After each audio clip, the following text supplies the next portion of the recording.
Nah, ketika manusia memilih kafir, itu haknya. Maka Allah berikan kebebasan sepenuhnya kepada manusia yang memilih kafir untuk menjalani kehidupan ini semau dia, semau hawa nafsu dia. Allah berikan kebebasan sepenuhnya. Silakan baca di dalam Al-Quran atau di dalam hadis Rasulullah SAW. Tidak akan pernah kita temukan satu ayat, satu hadis di mana Allah mengatur kehidupan orang kafir. Orang kafir diberi kebebasan sepenuhnya, mau berbuat apapun di dunia ini. Tinggal dia harus menanggung resiko pilihannya itu di akhirat nanti. Tapi kepada mereka yang memilih beriman, hilang sudah kebebasan ini sepenuhnya.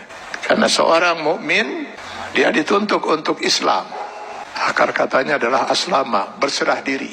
Yang beriman kepada Allah, dia harus menyerahkan dirinya sepenuhnya kepada Allah. Sepenuhnya dia siap untuk diatur hidupnya oleh Allah Subhanahu wa taala. Tanpa lagi dia mempergunakan akalnya untuk bertanya, mengapa Allah wajibkan saya berbuat ini, kenapa Allah haramkan saya melakukan ini. Kalaupun pertanyaan itu muncul dalam dirinya, maka keimanan dia akan menjawab, saya lakukan ini karena Allah perintahkan, dan saya tinggalkan hal ini karena Allah melarangnya. Itu jawaban seorang mukmin. Dia tidak akan berusaha mencari ilah hukum, alasan hukum, apa manfaatnya, apa hikmahnya. Karena keimanannya akan mengatakan, semua yang diperintahkan Allah pasti ada manfaatnya. Dimengerti atau tidak dimengerti oleh akal dia. Semua yang dilarang Allah pasti ada mudaratnya. 14 abad umat Islam tidak pernah mengerti bahwa dalam daging babi itu terdapat cacing pita. Cacing pita baru ditemukan di akhir abad 18 Masehi. Apakah umat Islam selama 14 abad itu makan daging babi? Tidak. Setiap yang dilarang oleh Allah pasti ditinggalkan oleh seorang mukmin. Maka seorang mukmin harusnya siap untuk mengislamkan dirinya secara penuh, secara utuh, secara kafah. Maka kepada orang yang memilih beriman itu Allah menyeru, ya ayyuhallazina amanu dukhulu fis-silmi kafah. Kalau memang kalian memilih beriman, masuklah ke dalam Islam itu secara kafah, secara utuh. Mengislamkan diri kita setiap detik, baik dalam hubungan hablum minallah maupun hablum minan nas. Itulah sebabnya Allah menurunkan 6.666 ayat Al-Quran, yang sebagian dari ayat Al-Quran ini dijelaskan oleh kurang lebih 5.000 hadis Rasulullah SAW. Kenapa harus Allah turunkan ribuan ayat Al-Quran dan ribuan hadis ini? Karena yang mau diatur hidup seorang mukmin itu bukan hanya sekedar sholat, saum, zakat, haji saja.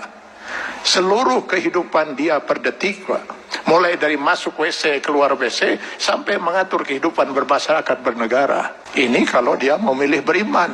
Kalau tidak mau diatur hidupnya, jangan milih beriman, milih kafir. Pada orang-orang yang berfaham sekularisme, liberalisme, yang ingin memisahkan agama dari kehidupan, saya sering mengatakan, kenapa repot-repot harus menolak sebagian aturan Allah? Pilih kafir, Anda bebas sebebas-bebasnya. Kalau memilih beriman, sudah hilang kebebasan itu.